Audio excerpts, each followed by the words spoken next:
내게 축복하라라는 제목으로 하나님 말씀 선포하겠습니다. 오늘 본문이만큼 우리가 지금 이제 큐티를 쭉 하고 있는데요. 오늘 본문에서 딱 부딪혔는데 사실 오늘 본문 같은 경우는 이제 성경을 해석하는 파트라 원래 가졌던 우리 교회가 성경을 해석한다고 해서 그렇게까지 막 심하게 마음에 부딪히시는 분들은 없는데 어쨌든 오늘 본문을 해석하면서 새롭게 하나님의 뜻과 또 성경 이 본문을 해석하는 눈을 좀 가지셨으면 좋겠습니다. 오늘 본문은 지금까지는 한 가정에서 일어나는 하나의 사기 사건으로 이해하시는 분들이 많습니다. 본문의 지금 내용은 한번 읽으셨죠? 그러니까 지금 우리가 말하는 보통 야곱이 사기친 사건으로 이해하시는 분들이 많습니다. 제가 옛날에 창세기 강의 때 본문에 대해서 한번 설교를 한 적이 있지만 진짜 이게 야곱이 사기를 친 사건일까요? 성경에서 가장 억울한 인물 중 한 명을 저는 야곱이라고 생각하는데 대부분의 크리스천 신자들이 야곱을 맨날 사기꾼 그럽니다. 야곱이 진짜 사기꾼인가? 에 대해서 한번 생각해 볼 필요가 있어요. 물론 오늘 본문은 마치 영화 미션 임파서블을 보는 듯한 전략과 작전이 한 가정에서 일어나고 있는 걸 보여줍니다. 아버지 이삭이 이제 나이가 많아서, 본문대로 말하면 나이가 많아서 자기 장남에게 축복하고 자기의 모든 복을 이제 전하려는 의식을 하려고 하죠. 그래서 그 아들 에서에게 음식을 장만해 오라 그럽니다. 사냥을 해서 음식을 장만해 오라. 근데 이 말을 들은 그의 아내 리브가가 차남인 야곱에게 아버지에게 축복을 받으라고 전략을 짜죠. 그리고 음식을 자기가 만듭니다. 자기가 만들어서 야곱에게는 에서처럼 보이게 하려고 여러가지 털을 붙이고, 에서는 털이 많으니까 털을 붙이고 하고 아버지에게 가서 축복을 네가 받으라 라고 말을 하죠. 그러니까 이제 이 본문에 대해서 많은 목사님들, 사실은 대부분의 목사님들이 이 사건을 야곱의 사기 사건으로 전합니다. 네, 그렇게 말하는 이유는 옛날부터 그렇게 들었기 때문에 그런 것 같아요. 그 목사님들이 어렸을 때부터 그렇게 들었으니까 야곱이 사기를 쳤다라고 자꾸 들으니까 본문을 읽고 본문의 의미를 찾으려고 하기보다는 진짜 야곱이 사기꾼이다 라는 선입관을 가지고 본문을 해석하기 때문에 그런 일이 발생을 한 게 아닌가 라고 생각을 합니다. 이렇게 말하는 거예요. 원래는 에서가 축복을 받아야 되는데 야곱이 사기를 쳐서 그거를 빼앗은 것으로 전하죠. 근데 이제 오늘 본문은, 오늘은 그 본문 해석을 다시 한번 해보자는 겁니다. 본문 해석을 다시 한번 해보자는 겁니다.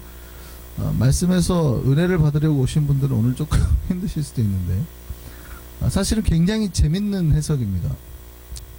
다시 잘 해석을 한번 해보시죠. 자, 왜 리브가는 야곱을 장자의 자리에 앉히려고 했을까요? 자, 에서는 이삭의 자식이고 야곱만 자기의 자식인가요? 그러니까 에서와 야곱이 배다른 형제인가요?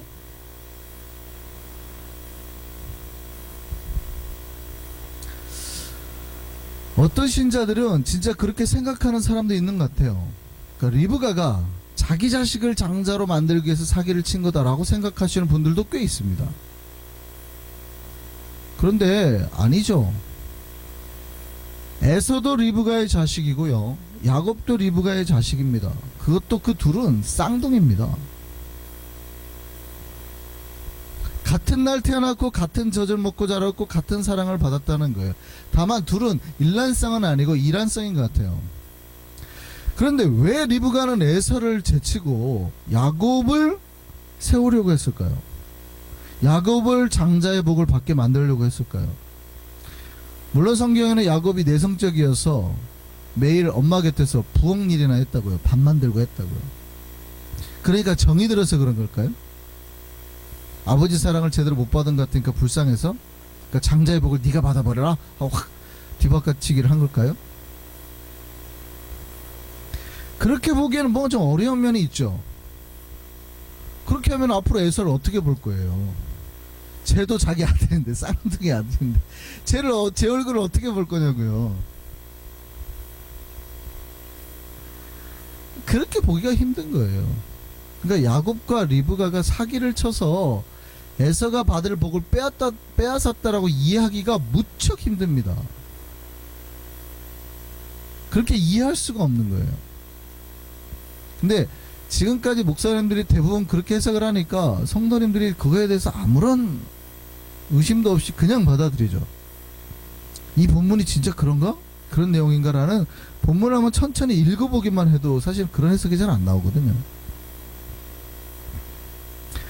리브가는 개인적인 정으로 야곱에게 축복을 받으려고 한 게 아닙니다. 리브가는 하나님의 언약이 이루어지기를 원하는 마음으로 야곱에게 축복을 받으라고 말하는 거예요. 오늘 본문 리브가 10절을 보면 이삭의 축복이 야곱에게 이루어지기를 바라는 마음으로 야곱에게 이렇게 말해요. 네게 축복하게 해라. 네 아버지가 네게 축복하게 해라. 이 말은 야곱이 축복을 받아야 마땅하다라는 말이에요. 이건 개인적인 이야기가 아니라 네가 그렇게 받는 것이 마땅한 거고 이것은 하나님의 언약에 기인한 거야. 이렇게 말하는 거예요. 창세기 25장 21절에서 23절 말씀 보시죠. 이삭이 처음에는 이제 리브가가 임신하지 못해서 걱정이 많았죠. 그래서 하나님 앞에 기도를 해서 하나님께서 들으시고 리브가가 임신하게 됩니다. 근데 리브가 임신했는데 쌍둥이인데 이 쌍둥이가 뱃속에 있을 때부터 서로 싸우는 거예요.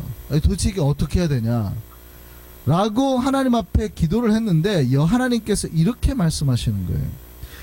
두 국민이 네 태중에 있는데 두 민족이 네 배에서부터 이미 나눠지리라. 이쪽 민족이 저쪽 족속보다 강할 거야.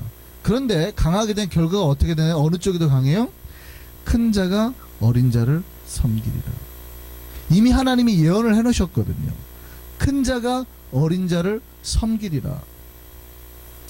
분명히 하나님이 이 쌍둥이 임신했을 때 큰 자가 어린 자를 섬기라고 예언을 했어요. 그런데 이삭은 에서가 좋았습니다. 편애한 거죠. 그리고 당연히 그가 장자의 복을 받아야 한다고 생각을 했습니다. 왜냐하면 큰아들이니까. 당연한 거죠. 그래서 그래서 이삭은 그 에서를 갖다가 당연히 장자로 생각하고 복을 주려고 한 거예요. 그런데 에서는 그 장자의 복에서 점점 멀어졌죠. 팥죽 한 그릇의 장자의 직분을 쉽게 팔기도 했고요. 팥죽 한 그릇의 장자의 직분을 팔 때도 야곱이 사기를 치려고 한 건 아니라고 말씀을 드렸습니다. 만약에 사기를 치고 계획했다 그러면 팥죽이라는 거는 그냥 된장찌개예요. 된장찌개. 우리나라는 막 그냥 그 지역에 있는 콩으로 만든 붉은 죽이니까 그걸로 배고픈 에서를 유혹하려고 하진 않겠죠. 에서는 사냥해서 잡은 고기를 좋아하니까 바베큐를 해서 유혹을 했어야 맞는 거거든요. 그래서 성경이 이 본문을 해석을 할 때 야곱이 사기를 쳤다라고 말하고 있지 않아요. 누가 나쁜 놈이냐 누가 잘못했냐 그러면 에서를 탓합니다. 성경에서 뭐라고 그러냐면 그 장면에서 에서가 장자의 명분을 가볍게 여김이더라 이렇게 생각했다고. 장자의 직분을 가볍게 여겼다. 그러니까 에서의 잘못이라는 얘기예요. 그리고 이삭과 리브가의 마음이 돌아서게 되는 이제 결정적인 계기가 됩니다. 그게 이제 오늘 본문인 창세기 26장 34절에서 35절입니다. 에서가 나이 40세에 헷 족속 부에리의 딸 유딕과 또 헷 족속 엘론의 딸 바스맛을 아내로 맞이하였더니 그들이 이삭과 리브가의 마음에 뭐라고 돼 있어요? 근심이 되었다.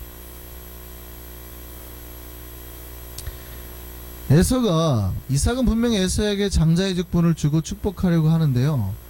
에서가 여러모로 문제가 많은 거예요. 장자의 직분 자체도 경히 여기고 또 이방 여인을 2명이나 아내로 맞아들이게 됩니다. 이삭의 아버지 아브라함인 이삭의 아내를 찾기 위해서 어떻게 합니까? 하란 땅으로 자기 종을 보내잖아요. 거기서 리브가를 찾아오게 합니다.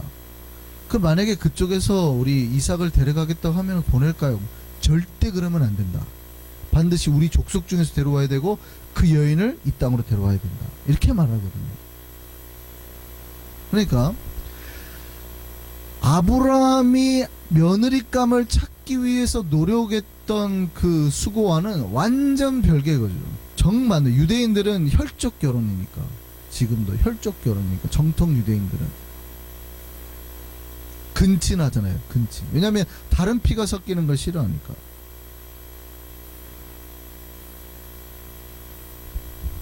근데 그 사건하고는 아주 상반된 사건이에요. 결국 이 사건 이후에 이삭과 리브가의 마음이 돌아서 버립니다. 마음이 돌아섰다기보다는 하나님의 예언의 말씀을 비로소 깨닫게 되었다라고 보는 게 더 타당할 겁니다. 그러면 그 다음에 한번 생각해 보시죠. 문제는 이삭이 야곱에게 축복을 하려고 했느냐, 그런 의도가 원래 있었느냐 라는 건데요. 그렇게 보기에는 좀 어려운 부분이 있죠. 그러니까 이삭은 그럼에도 불구하고 끝까지 자기 장자인 에서에게 축복을 하려고 했던 것 같습니다. 에서를 불러서 내가 너를 축복할 거니까 음식을 장만해 와. 그러니까 이삭은 끝까지 에서 편을 들었던 것 같아요. 그러니까 마음에는 근심이 분명히 있었어요. 그리고 하나님의 예언도 들었고, 그럼에도 불구하고 이삭은 끝끝내 장자인 에서에게 주려고 한 것 같습니다. 그럼 이 모든 작전은 누구를 통해서 일어나냐면 바로 리브가를 통해서 일어납니다. 이삭이 에서를 축복하려고 말을 했을 때 리브가가 듣죠. 그리고 리브가가 이 모든 작전 계획을 세우는 겁니다. 근데 리브가가 그 작전을 세울 때는 사기를 치려고 하는 게 아니라 하나님의 예언에 기인해서 하나님의 뜻대로 되게 하기 위해서. 그런데 이제 나중에요, 이삭이 야곱을 축복하려고 했을 때 야곱인지 몰랐을까? 우리 큐티를 보면은 몰랐다고 돼 있죠. 큐티 미리 보셨나요? 우리 큐티를 보시면은 해석을 어떻게 해놨냐면, 몰랐다, 이삭이 눈이 어두워졌어, 그러니까 영적인 눈이 어두워진 거다, 뭐 이렇게 해석을 해버리죠. 이삭의 나이가 눈이 어두워져서라고 되어 있는데, 나이가 많아서 눈이 이제 침침해졌다라고 분명히 되어 있는데, 우리 큐티는 막 해석을 너무 진하게 해가지고 영적인 눈이 어두워진 거다 뭐 이래가지고 막 해석을 해버리잖아요. 물론 그런 해석이 전통적인 보수적인 해석입니다. 우리가 지금까지 해왔던 해석이기도 하고요. 근데 그렇게 보기가 되게 힘든 거예요. 정확하게 대답하기는 어렵지만 이삭이 그 야곱을 축복할 때 야곱임을 알았습니다. 야곱임을 알았을 확률이 훨씬 높습니다. 왜냐하면 이때 이삭의 나이가 100세거든요. 100세 하면 우리는 깜짝 놀라죠. 아, 뭐 김남사님 정도네 막 이렇게 생각하실 수 있는데, 현재로 따지면 아주 높은 나이지만 이삭이 결혼했을 때 나이가 60세예요. 이삭이 결혼했을 때 나이가 60세, 에서가 결혼했을 때 나이가 40세예요. 그러면 쌍둥이인 야곱도 현재 40세란 얘기죠. 근데 총각이에요. 결혼 안 했잖아요. 하란 땅 가서 결혼하니까 아직 총각이에요. 그리고 성경의 표현에는 물론 이삭의 나이가 많다고 되어 있지만 이삭이 몇 세까지 사냐면 180세까지 삽니다. 그러니까 자기 인생 절반밖에 안 산 거예요. 자기 아버지 아브라함이 175세에 죽는데 자기 아버지보다 5년을 더 삽니다. 자기 아브라함, 그러니까 엄마가 일찍 죽잖아요. 사라가. 물론 일찍 죽는 건 아닙니다만 아브라함보다 일찍 죽죠. 그러니까 재혼을 해요. 아브라함이 137세에 재혼을 해서 그들하고 결혼을 합니다. 137세에. 그리고 애들을 몇 낳은지 아세요? 6을 낳아요. 아들을. 그러니까 성경에서 기록만 아들만 6을 낳았다고 되어 있는 걸로 봐서는 딸들도 낳았을 확률이 굉장히 높죠. 그러니까 오늘날의 나이대와는 좀 다르다. 이해되시나요? 그러니까 이삭이 그렇게까지 막 흐릴 정도로 막 나이가 들고 이런 개념이 아닌 거예요. 인생 딱 절반 사는 거예요, 절반. 막 정말 죽기 직전의 노인이라고 보기는 어려워요. 그리고 이삭이 야곱을 축복하는 장면에서 이런 장면이 나옵니다. 야곱이 리브가가 만든 음식을 가지고 이삭에게 나아가죠. 그리고 내 아버지여 하고 이제 갑니다. 그때 이삭이 이렇게 대답해요. 내 아들아, 네가 도대체 누구냐? 분명히 에서가 올 줄 알았는데 아버지 하는 음성만 듣고도 야, 너 누구냐? 이렇게 묻는 거예요. 그 얘기는 아빠가 얘를 보고 에서라고 생각했다는 거예요? 아니면 다르게 생각했다는 거예요? 다르게 생각했다는 거죠. 자, 보세요. 눈의 감각이 약해지면 다른 감각이 더 예민해지는 거예요. 그러니까 청각이 더 발달했다는 겁니다. 더 예민해져요. 40년 동안이나 들었던 아들의 목소리를 구별할까요? 못할까요? 네, 대화는 더 진행이 됩니다. 의심이 든 이삭이 이렇게 질문합니다. 야, 내 아들아, 네가 어떻게 이렇게 속히 잡았느냐? 왜 이렇게 어떻게 이렇게 빨리 잡을 수가 있어? 라고 질문을 한 거죠. 그랬더니 그럽니다. 하나님께서 잘 순전히 잡게 만들어 주셨어요. 그래도 의심이 드니까 이삭이 이번에 이렇게 합니다. 이리 가까이 와봐. 그리고 이렇게 말합니다. 네가 과연 내 아들 에서인지 아닌지 내가 만져보려 하노라. 야, 너 진짜 에서 맞아? 이리 와봐. 내가 만져볼 거야. 라고 말한단 말이죠. 이삭이 아무리 봐도 이게 의심스러운 거예요. 그런 다음에 이렇게 말합니다. 만져봤더니 성경에 뭐라고 기록되어 있냐면 정확하게 이렇게 기록이 되어 있어요. 음성은 야곱의 음성이나 손은 에서의 손이로다. 그 얘기는 이삭이 지금 얘를 에서로 알았다는 거예요? 야곱으로 알았다는 거예요? 목소리가 분명히 얘는 야곱이라는 거예요. 정확하게 뭐라고 그러냐면 음성이 야곱의 음성이다. 이놈이 야곱이네 라는 얘기예요. 만져보고 털 있다고 해서 얘가 에서네라고 했던 게 아니고 음성이 야곱의 음성이네.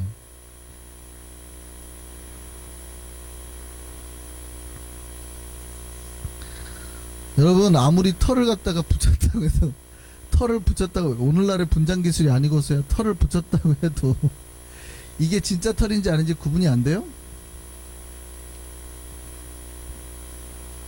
그리고 이삭이 자기가 할 수 있는 모든 축복을 다 쏟아붓습니다. 이제 자기가 다 축복하고 난 다음에 큰아들 에서가 오죠. 그리고 그 다음에 재밌는 거는 이삭은 자기를 속인 야곱을 저주하지 않습니다. 만약에 그게 사기를 당했다 그러면 하나님의 복에 대한 큰 사기거든요. 그럼 뭐라고 해야 되냐면 감히 하나님 앞에서 사기를 친 이 야곱아 저주를 받을지어다, 이렇게 말을 해야 되거든요. 보통 그렇게 말하잖아요. 노아가 그 둘째 아들의 가나안, 특히 가나안에게 저주를 내린단 말이죠. 잘못한 거에 대해서는. 이게 족장의 고난이에요. 그러면 야곱이 진짜 사기를 쳤다면 저주를 받을 놈아 뭐 이랬어야 되는데 그렇게 말하지 않고 에서에게 이렇게 말합니다. 내가 그를 위하여, 야곱을 말하는 거죠. 내가 그를 위하여 축복하였은즉 그가 반드시 복을 받을 것이다. 그러니까 이삭은 야곱에 대한 축복을 돌이키지 않겠다는 거예요. 그러니까 에서가 화가 난 거죠. 야곱이 내 거 축복 뺏은 거예요. 탄원하면서. 그럼에도 불구하고 나한테 축복해 주세요. 나한테 빌 복이 남지 않냐고 물어봅니다. 이때 이삭이 이렇게 말합니다. 27장 37절에 이삭이 에서에게 대답하여 이르되 내가 그를 너의 주로 세우고 그의 모든 형제를 내가 그에게 종으로 주었으며. 이게 지금 무슨 말씀입니까? 이삭이 하나님의 예언을 그대로 풀어서 설명한 거예요. 큰 자가 작은 자를 섬기게 만든 거죠. 그러니까 에서에게 갈 모든 복들을 야곱에게 주면서 뭐라고 말하냐면 내가 그를 너의 주로 섬기게 만들었다. 하나님의 예언이 비로소 이루어지게 했다는 거예요. 그리고 그 다음에 말합니다. 내 아들아, 내가 네게 무엇을 더 할 수 있으랴? 축복하지 않겠다는 거예요. 에서에게는. 이삭은 에서가 하나님의 뜻대로 살지 않는 아들이라는 것에 근심하고 있었어요. 그리고 리브가가 야곱을 축복의 자리로 넣은 걸 보고 그때 비로소 깨달은 겁니다. 하나님께서 야곱을 장자로 세우기를 원하신다라는 것을 비로소 깨닫고 그 야곱에게 다 축복을 했죠. 그리고 에서를 축복하지 않습니다. 오늘 본문 사건은 그렇게 진행이 된 겁니다. 재밌으신가요? 별로 재미없으신가요? 목사 혼자 재밌어가지고 난리 나는 사건인가요? 이런 해석은 정말 여러분이 평생 어디를 가도 들어보지 못한 해석일 거예요. 근데 본문을 조금만 읽으면 사실은 이게 야곱이 사기쳤다고 보기 힘든 장면들로 가득해요. 자, 그럼 우리에게 한번 적용을 해보시죠. 신자는 복받을 자죠. 하나님으로부터 이미 복이 받도록 예언되어 있는 자입니다. 그러니까 리브가가 야곱에게 뭐라 했냐면 네가 축복을 받아야 되는, 너는 네가 축복을 받아야 될 존재라라고 야곱에게 명확하게 이야기를 해주잖아요. 여러분, 신자들은 이미 하나님으로부터 복을 받도록 준비된 자들, 이미. 그렇다면 어떻게 해야 돼요? 그 복을 위해서, 내가 복을 받을 존재라는 걸 명확하게 깨닫고 그 복을 받기 위해서 여러분이 쟁취를 하시는 거예요. 하나님 앞에. 하나님, 내가 복 받을 자입니다. 저에게 저에게 복을 주시옵소서. 그걸 잃어버리면 안 돼요. 리브가처럼 반드시 하나님의 예언과 축복이 나와 우리 가족들에게 이루어지도록 해야 되는 거예요. 반대로 생각해 볼 것도 있어요. 에서는 축복이 정해져 있던 사람입니다. 그죠? 에서는 원래 장자고 얘가 복 받아야 되는 거예요. 그냥 순서대로, 육신의 순서대로 하면. 그런데 그 축복을 경히 여기고 자기가 원하는 대로 살다가, 그러니까 욕심대로 살다가, 와이프도 둘이나 데리고, 이방 여인을 막 둘이나 데리고 살다가 축복을 잃어버리게 된 거죠. 그러니까 우리에게 적용을 해보면, 내가 아무리 이미 복을 받을 거, 축복을 받을 거라고 정해져 있는 사람이라도 내 신분을 경히 여기고 내가 어떤 존재인가를 경히 여기고 하나님의 뜻을 떠나서 불순종의 삶을 살게 되면 그 축복을 상실하게 될 수 있다는 거죠. 저는 우리 일성교회나 우리 한성교회 모든 백성들이 모두 하나님의 복을 받기를 원합니다. 여러분, 그 복을 받기 위해서 하나님 앞에 간구하시고 그 간절함을 가져야 돼요. 갈망을. 물론 그 복이라고 하는 것이 우리가 말하는 돈만은 아니에요. 성경은 돈도 많이 되게 포함이 되어 있습니다. 우리가 큐티 때 봤지만 이삭에게 100배의 복을 주시잖아요. 100배의 복을 주신다고요. 그러니까 하나님이 우리가 사는 동안에도 이 땅에서도 물론 풍성한 물질의 복을 주시지만 그것만이 복이 아니라 진짜 복들을 주시는 거예요. 그러면 그 모든 복을, 영적인 내면에 아니면 하늘의 이 땅의 복을 다 내가 받아서 취해야 되는 거예요. 그거를 받아내셔야 되는 거예요. 근데 왜 신앙생활을 하면서 그 복을 다 잃으시냐고요. 이게 목사가 생각하는 가장 가슴 아픈 거고 답답한 거예요. 어떻게 하면 복을 받아내요? 그 복을 받기 위해 저 복은 내 거다라고 생각하고 사는 거예요. 근데 이미 복 받기로 되어 있는 존재가 말씀에 머리에서 맨날 돌아다니기만 해요. 돌아다니니까 내가 복 받을 이 장자의 고난이 이게 헛도로 생각하는 거예요. 집사는 장권사든 이게 헛도로 생각, 이게 얼마나 허름하게 생각하는지, 배고프면 일단 네 가져라. 크리스찬이라는 자기의 정체성을 너무 쉽게 생각하는 거예요. 내가 복받을 존재는 어디에 있어야 내가 복받을 까, 내가 무엇을 절대 놓치지 않고 잡아야 복받을 건지를 확실히 해야 되는데 경히 여겨버리더라고요. 복은 세상에 나가서 내가 사냥한다고 잡아지는 게 아니잖아요. 에서는 맨날 밖에 나가서 사냥만 했잖아요. 그런다고 해서 모르는 복이 아니라 내가 받은 존재의 그 각성이에요. 내가 어떤 존재인가, 하나님 앞에 어떻게 복받을 존재인가에 대한 깨달음 가운데 살아가는 것인데 그렇지 못했다 이 말이죠. 여러분, 하나님 앞에 꼭 복받으시기를 소망합니다. 여러분, 주님 앞에 기도하시오. 주님, 내게 복 주시옵소서. 내가 복받을 자니이다. 내게 축복하소서. 저는 그렇게 말합니다. 당신에게 축복하게 하라. 리브가가 야고보가 말했죠. 네게 축복하게 하라. 그러니까 네가 복받아야 마땅할 존재다라고 말해요. 여러분, 하나님 앞에 그 존재로 사셔야 된다 이 말이에요.